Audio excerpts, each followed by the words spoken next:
अरे कैसे कर दे शादी भाई साहब, आपका बेटा तो अभी कुछ करता ही नहीं है। सुना है आगे पढ़ाई करने के लिए शहर भी जा रहा है। तभी तो भाई साहब हम चाहते हैं कि शहर जाने से पहले इसकी शादी कर दे। और कमाने का क्या है, हर कोई तो पढ़ लिख कर कमाता ही है। हाँ हाँ, और गांव का सबसे बड़ा मकान और समृद्ध परिवार से है आदि। मुझे तो समझ में ही नहीं आता, इतनी जल्दी शादी। रिया भी अभी पढ़ रही है, इतनी अच्छी है वो पढ़ाई लिखाई में, कैसे शादी कर दूं? आप लोग थोड़ा समय दे। आदि के माता पिता घर चले जाते हैं, जहाँ आदि के पिता कहते हैं, अरे भाग्यवान, मुझे तो समझ ही नहीं आ रहा कि तू क्यों इतनी जल्दी आदि की शादी करवाना चाहती है। पढ़ लिख कर कमाई धमाई करने लायक हो जाए तो फिर कर देना शादी। अरे आप चुप रहिए। रिया जैसी लड़कियों के लिए शादी के रिश्तों की कमी है क्या? इतनी सुंदर, संस्कारी, पढ़ी लिखी और अच्छी परवरिश वाली लड़की है वो। मैं तो छोड़ ही नहीं सकती ये रिश्ता किसी भी कीमत में। बता दे रही हूँ, रिया की शादी आदि से ना कराई ना तो मैं जहर खाकर जान दे दूंगी। पूरे गांव में नाम है उन लोगों का, नौकर चाकर कितने लगे हैं उनके घर में। अरे मेरी बेटी तो राज करेगी, राज। और इस तरह ना चाहते हुए भी रिया की शादी आदि से हो जाती है। अरे मैं शहर जाना चाहता हूँ आगे की पढ़ाई के लिए। अरे बेटा, लेकिन यहाँ की पढ़ाई तो पहले पूरी हो जाए। नहीं नहीं, अब मैं किसी भी हालत में शहर में ही रहकर पढ़ाई करूंगा। रिया को आदि का यह व्यवहार अजीब लगता है कि अचानक नई शादी के बाद आदि ऐसा क्यों बोल रहा है।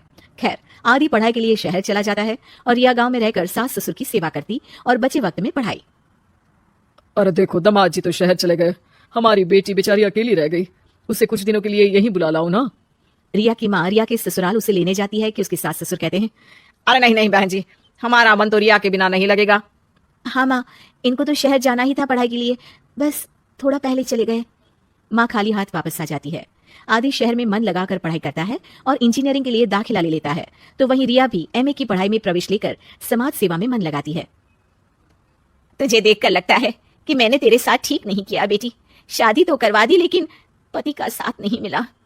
अरे तो क्या हुआ, जैसे मैं अपने माँ पापा के साथ थी वैसे अब आप दोनों के साथ हूँ, है ना? सास खुश हो जाती है। अरे सुनो, बहू आदि लौट रहा है शहर से, वो कल आ जाएगा, तुम लोग तैयारी कर लो। रिया ये सुनकर खुश हो जाती है। वो सोच लेती है कि अब वो कुछ दिनों तक आदि के साथ क्वालिटी टाइम बिताएगी। लेकिन जब आदि घर आता है तो उसके साथ होती है एक शहर की लड़की जो जींस और टॉप में होती है। ये मेरी दोस्त है, मेरे साथ रहेगी। आदि उसे अपने मम्मी पापा से मिलवाता है, लेकिन रिया से नहीं। रिया सबके लिए खाना लगाती है। अरे ये नौकरानी कितनी सुंदर है, खाना भी अच्छा बनाया है।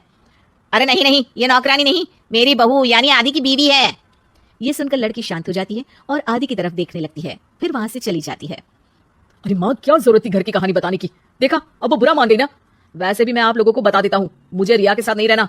मैं शिवानी से प्यार करता हूँ और उसी से शादी करूंगा। मैं रिया को छोड़ रहा हूँ। आदि ये बोलकर उस लड़की के साथ शहर चला जाता है।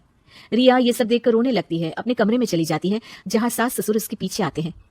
हमें माफ कर दे बेटा। वो दोनों उसके सामने हाथ जोड़ते हैं। आप लोग ऐसा क्यों बोल रहे हैं? ये तो मेरी किस्मत थी, पर अब मैंने सोचा है कि मैं भी आगे पढ़ाई करके आगे बढ़ूंगी। रिया पढ़ाई लिखाई करके पूरे जिले की कलेक्टर बनती है। आदि उसे छोड़कर शिवानी से शहर में ही शादी कर लेता है। फिर एक दिन रिया के ससुराल में, अरे बेटी रिया, तुझसे मिलने कोई आया है। कौन है माँ?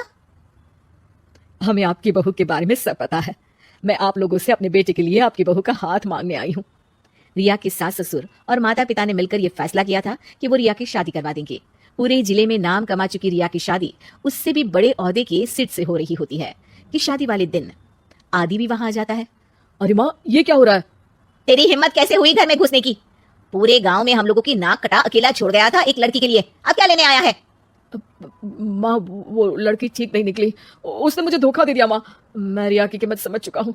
अरे इतने बड़े जिले की कलेक्टर है वो, मैं यहाँ नहीं था फिर भी उसने आप लोगों का पूरा ध्यान रखा। बहुत लेट हो चुका है बेटा। रिया आज अपनी नई जिंदगी की शुरुआत करने जा रही है, अब उसे भी जीने का हक है। वो तेरी सुविधा से जिंदगी नहीं जी सकती। तूने तो हीरा खो दिया बेटा।